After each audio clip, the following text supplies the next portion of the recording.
Every week, a new band. Brought to you by NZ On Air. Active Live! Yeah.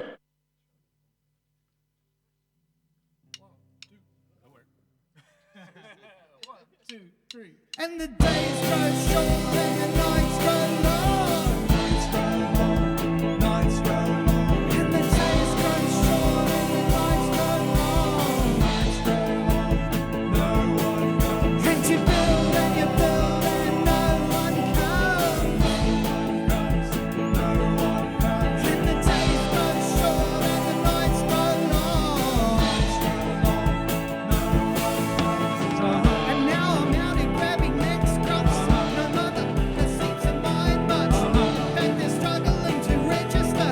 Sometimes I think I'm losing my touch. You build and no one comes. No one comes, no one comes. And you build and no one comes. No one comes, nights grow long. And the days grow short and the nights grow long. Nights grow long, nights grow long. And you build and no one comes. No one comes, nights grow long. And now I'm out here flinging audio. Everything else appears in order. In fact, I'm struggling to recall what the fuck all the fuss could be for.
Kia ora koutou katoa, kei te whakarongo mai koe ki te Radioactive FM, ko Miria tuku ingoa, and it has hit 3:40 p.m. on yet another Friday, which means it's time for this week's active live session made with support from New Zealand On Air. Today we are joined live in studio by the one and the only Vorn. Kia ora. Kia ora. I'm not only today, I'm here with Thomas Liggett on the violin, Nicholas Matthew Brown on the drums, and the unforgettable Charlie Davenport on bass.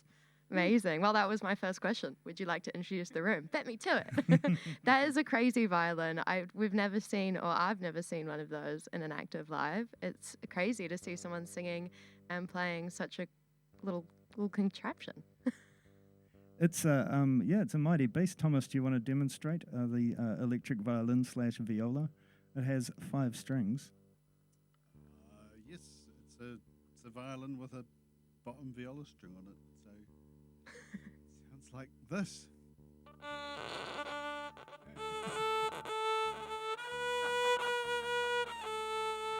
Well, he has turned off all the pedals on his pedal board. It would sound like that if I were playing. All right. Thanks so much for joining us in the studio today, despite the awful weather we have in Pornicare this afternoon. I'm quite a person who's inspired by the weather with what music I like to listen to. I was wondering if that's the same for you and what your Friday afternoon wet weather soundtrack would be on a day like today. Oh, stormy, eh? I just discovered the genre of grindcore, so I think maybe something stormy on a stormy afternoon might be quite nice. Grindcore, the genre for any time, any place, yeah. Famously. Breakfast music. I thought your soundtrack was just Witness by Roots Maneuver on repeat. Yeah, that would be when it's sunny, I think. okay. Just a little bit of brutal truth in between Roots Maneuver. Congratulations on your recent album. Thanks very much.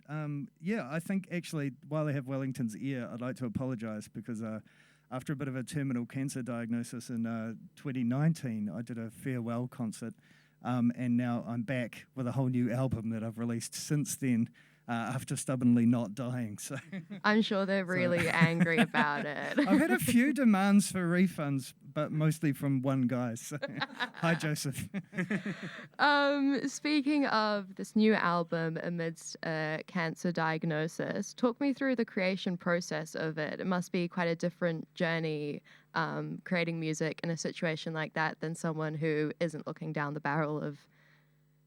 Yeah, well, I think there was a little bit at the start when I was like, well, I have to finish this album before I die. And that was actually quite a lot of pressure. And it doesn't lead to you writing very much, actually. And then I remember a band practice where I was sort of like, I've written about 5 songs and they're all really dumb. And I'm probably going to die soon. So we're just going to have to do all the dumb songs that I've written because I'm not going to write any more good ones. And the boys are very supportive types. They were like, all of your songs are dumb. Oh, nice. No difference. But it was, but yeah, it was sort of a release, sort of a relief after that. Just to be, oh well, we'll just do these ones. These are the ones we have. And then after working on them, they're actually kind of not that dumb. They're right. Yeah, Mostly, was it quite a collaborative process between the group of you in the end? Yeah, I tend to have words and chords to start with, or chords. Yeah, and then we'll muck around. And especially on this one, we got a little bit obsessed with counting. So there were a few songs where we spent hours in the band practice room just repeatedly counting to numbers like 5 and 7, getting upset and smug and by turns. That's what music's all about. Apparently. Speaking of how you said fun, silly, dumb in quotation mark songs, your opening song on this album, a fanfare for an album that bet terminal cancer. Awesome. At what point did that idea come about? Was that the very first song or the very last cherry on top? It's one of those that I used to bike everywhere, and it's one of those things that got stuck in my head when I was biking around, and it was like I was never actually going to record it. It was I just had the line, just that one line, "Welcome to the album I made before I died," with the trumpet, and I would just have that in my head. And then the day just came when I was like, I have to record it just to exercise it, basically. Yeah, and then I made a couple of incredibly talented brass playing friends come around and just destroy their brains for an afternoon trying to play along. Thank you to Linda and Pi, who did an amazing job. Awesome. That is lots of fun. And I don't know if this is a shocking stat to say on air, but you've been producing music for what, a quarter of a century? Yeah, that's terrifying, isn't it? Would you say that your experience of making music has changed drastically over that time? Was this a real highlight for you along the way? Interesting. They're all different, eh? I mean, I think the first one I ever recorded was by myself on a 4-track in a lounge in Hamilton.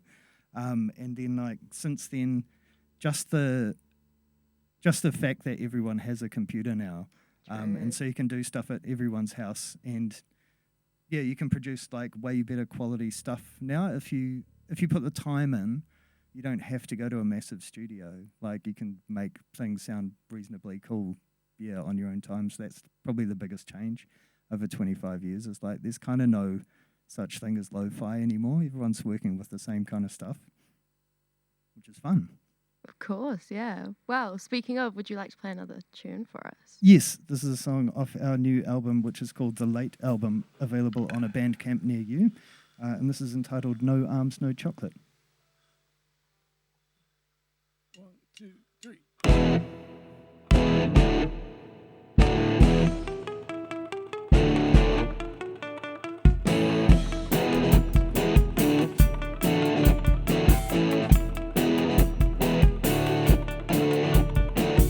Crucified and murdered on a wheel, thrown from a plane into the sea, raised alive inside a brazen bull, beheaded by an early guillotine, executed by 1,000 cuts, strangled and impaled on a stake, piled up with rocks until you're crushed, tossed into a pit of deadly snakes.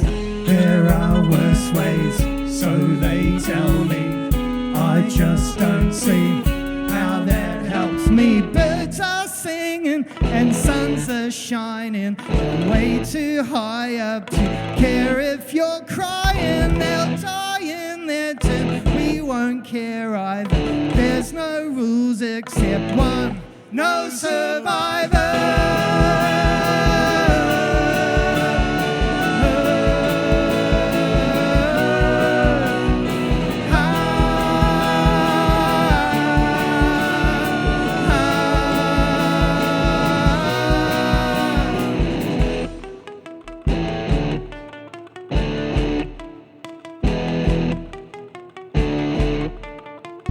left to rot upon a stagnant pond built into a wall of solid brick. Just to drink a pint of molten gold tied to horses quartered limb from limb. Those who've got stuff will get more stuff. If you've got no stuff, I guess that's tough. Look from one end of earth to the other. You'll see that to exist is to suffer. That stuff you piled up won't help you either. There's no rules except one, no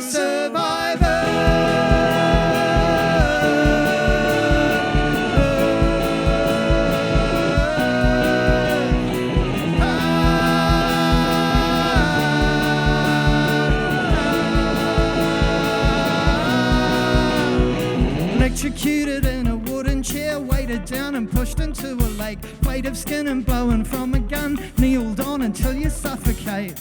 I don't mean to make you fearful, but maybe you should be more careful. Birds are singing and suns are shining. Don't give two shits if we're out here dying. Most people down here don't care either. Take comfort in knowing there's no survivor.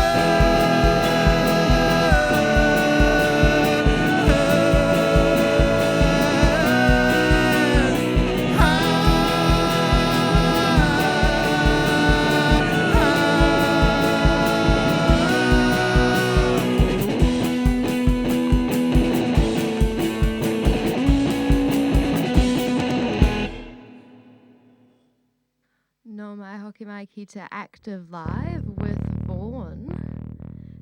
Kia ora. Kia ora. That was a great example of a song or the genre-esque music that you create that's got this contradictory beat to rhythm that's so whimsical and cheerful versus wildly uncheerful lyrics. Ah, you've spotted the one trick.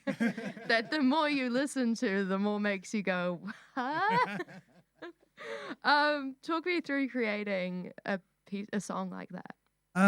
Yeah, well, I mean, lyrically, that is just a Wikipedia page for forms of torture from the Middle Ages up until today, listed roughly in rhyming couplets.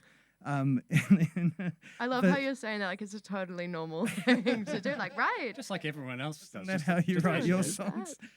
Yeah, and the riff, the groove thing, that started, probably 2 years before the lyrics, just with us having the basic 5 thing. It was supposed to be a fake Motown beat with an extra beat on the end is how it started live. And then it just sort of evolved from there. And then, most of the tricks would sort of developed between me and Thomas and Nick, competing to have the stupidest idea for something difficult to add to the song.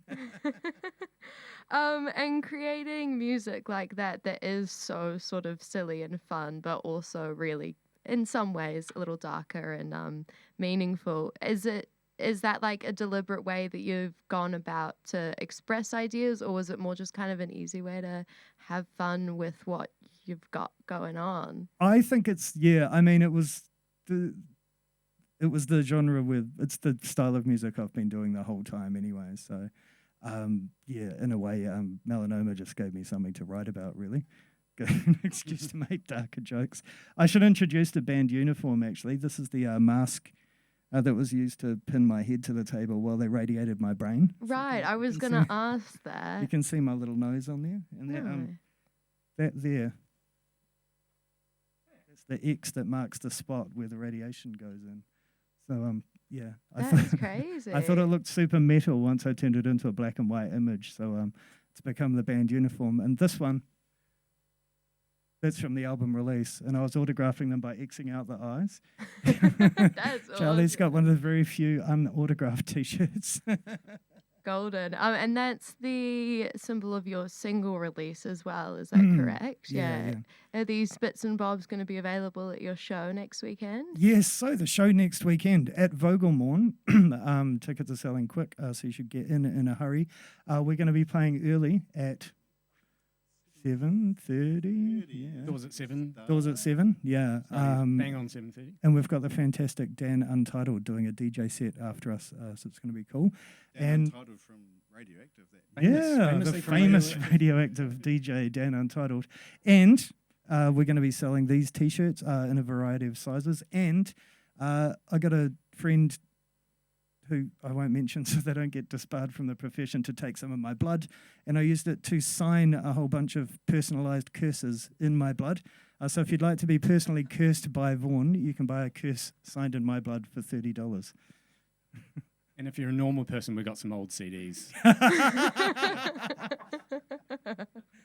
There you go, merch for everybody. Yeah, no, it's good to like cater to all the audience. You've also got some crazy album artwork for this release. Where did that idea come from, Thomas. Thomas? Yeah, you wanted to X out my eyes? Well, it was just what we were doing. So we went with it. Yeah, we took a really cheerful picture of Vorn and we crossed his eyes out. The Xing wasn't as disturbing as but it was like the Photoshop smudge tool you used to remove the eyes behind the X's. That was, freakish. A little bit ghost-like. Awesome. And what else are you looking forward to about playing next weekend? Vogelmorn's a little more off-the-beat venue. Is that something that was calling to you as a group? Well, I live up that way, so it's a short walk home. Nice. Yeah, and it's a beautiful venue. If you haven't been there, people should come and check it out. It's a really choice spot for gigs. We do have to finish early so we don't annoy the neighbours, but there is a defunct bowling green there you can hang out on before and after as well. People sometimes have a little kick around with a football before the gig. Very wholesome stuff. Yeah. What a lovely way to spend a Saturday. Would you like to play another song to give us a test of what we could see next weekend? Indeed. This is a song off our new album, available on a Spotify near you, and it is entitled Drug Friends. How come we never see old mate Jono no more? He used to swing by when the flatties wanted to score. Is it the same reason why his face is covered in sores?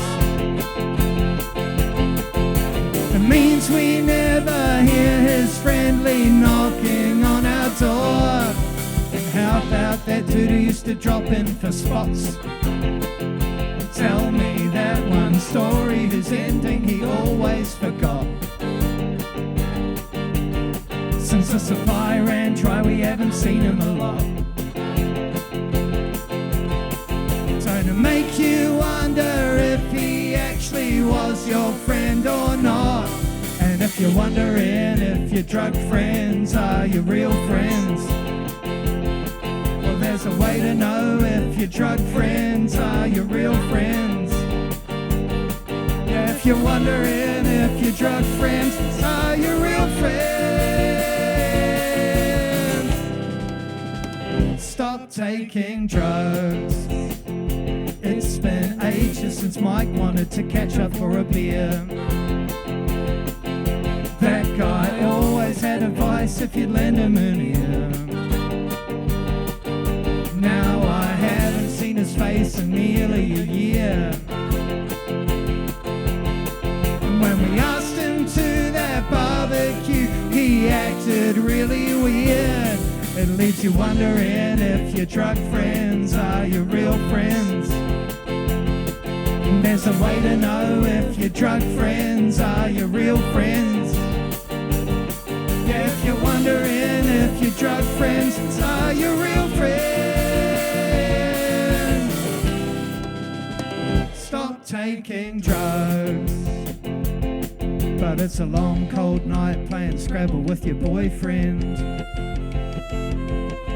Who knew there were so many hours in a weekend? And everything on Netflix sucks. Does anybody else just want to go and take some drugs? 'Cause if you want to be with your drug friends and your real friends, then maybe all of your drug friends are your real friends. And even if all of your drug friends aren't your real friends, at least you get to take some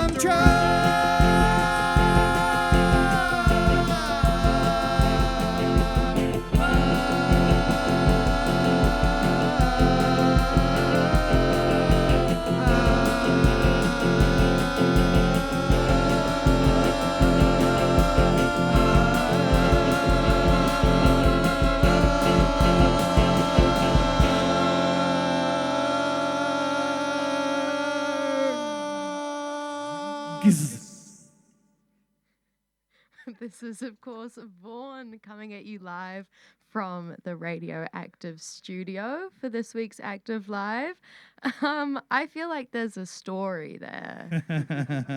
None of my songs are even vaguely autobiographical. Just random ideas that pop into my head. I feel like that's everybody's story, that song.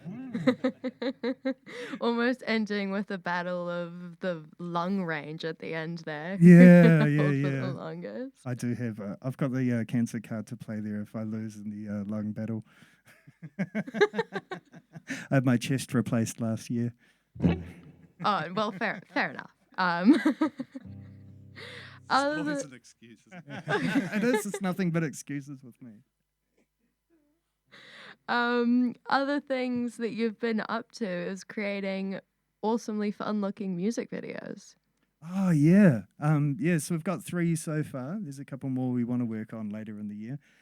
So the song we're about to play, "Safe Pair of Hands," was done with everybody's hands starring in the video, and Thomas and Nick spent ages making beautiful little faces on their hands so they could do backing vocals and mastering the art of it's actually really hard to lip sync using only your thumb. That was beautiful. And slightly less wholesome, the video for a curse, we went into the toilets at the practice space where we rehearse every Wednesday and sacrificed a rubber chicken and drank its blood. Well, it was red Gatorade, actually. A musician never shares his secrets. It was an awkward pause. Were these concepts like ideas from the get-go? Did they kind of formulate as you were going on? I mean, you're making them once again sound like totally normal music video ideas. No, the Safe Pair of Hands one was the boys. I had just done quite a basic video where it was just clips of the hands of the musicians playing the music, and that was all I had. And then I don't know if it was one of you guys just did that. These guys should be in the clip. Yeah, That sounds like a Thomas thing. Yeah. He's got those cool ideas. Yeah, and I can't remember whose idea it was to sacrifice the rubber chicken. I might have to fess up to that one Yeah, myself. please don't blame that on us.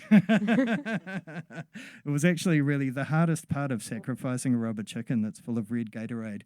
It's like just getting the perfect dribble as you snap the neck. It's a lot I more can complicated. imagine. Yeah, that does Took a lot of sound takes. hard. Yeah.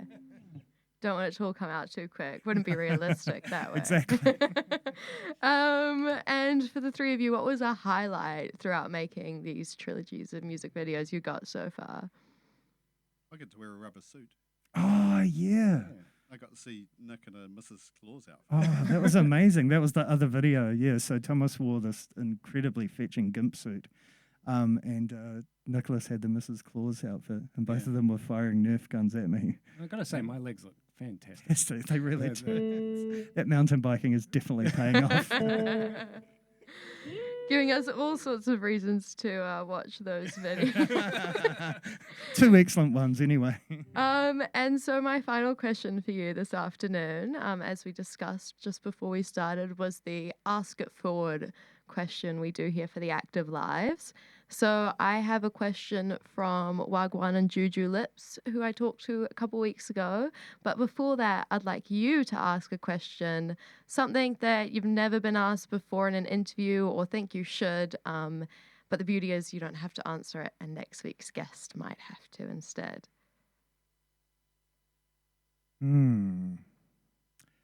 I think I'm gonna do an earnest one because I don't want to force you to say something mean. So You do, but you don't be that So guy. I want you to ask them like one thing they've put in a song that they think is really cool that no one's actually noticed. That's a cool one. It goes really nicely with the last question was also a very nice, earnest one. Wagwan and Juju Lips wondered, given the discussion that we had, where do you draw the line between artistry and day-to-day life? Oh, wow. I think when you're bothering people, you're allowed to bother people from a stage. That's kind of fine. But, there's a lot of sort of TikTok type people now who just go up to folks in the street and whack them or whatever, That's that's the new art form. I don't like it. Maybe it's just because I'm old, but it just seems like you're bothering people. That seems like a very valid answer. We like our art to not to offend. Well, we like it to offend from the stage. Right. Everyone's walking in knowing what they They know what they're in for. We don't just run up to folks on the street and play our songs at them.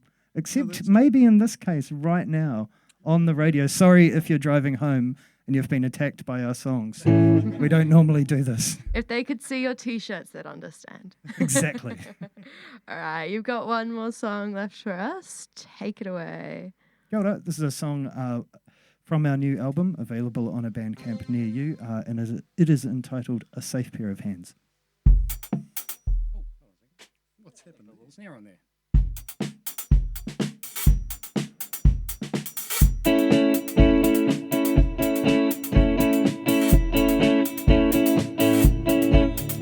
It'll eat you, and the tips blow the calm upon the surface. It is lurking, looking hungry, and if you let it, it'll beat you. And its beady little eyes that look at cold determination shines like steel. You need a safe pair of hands, the kind that knows what to hold and what to throw. We need a safe pair of hands, the kind that knows when to let go. And what you don't know can't hurt you till it happens. What you don't know can't hurt you till it happens. What you don't know can't hurt you till it happens. What you don't know can't hurt you till it happens.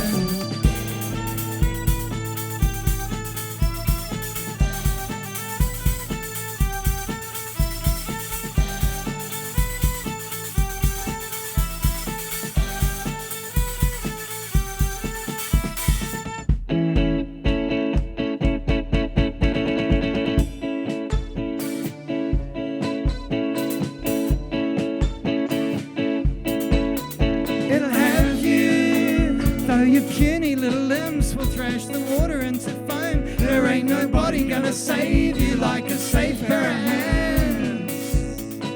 Now that you're so far from shore, you need a safe pair of hands.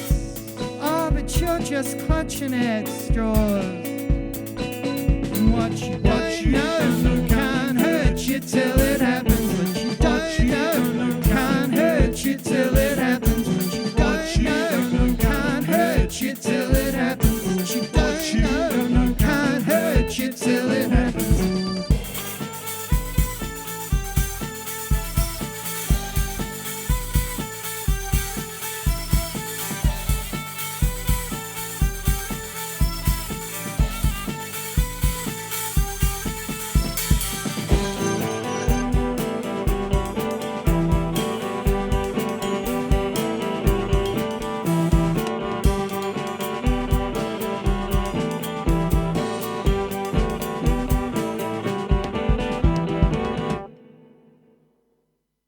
That was Vorn live in studio for this week's active live session, made with support from New Zealand On Air.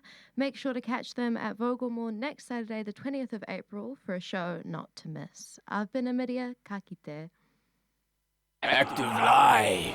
Friday, 3:30. Every week a new band. In studio. Brought to you by NZ On Air.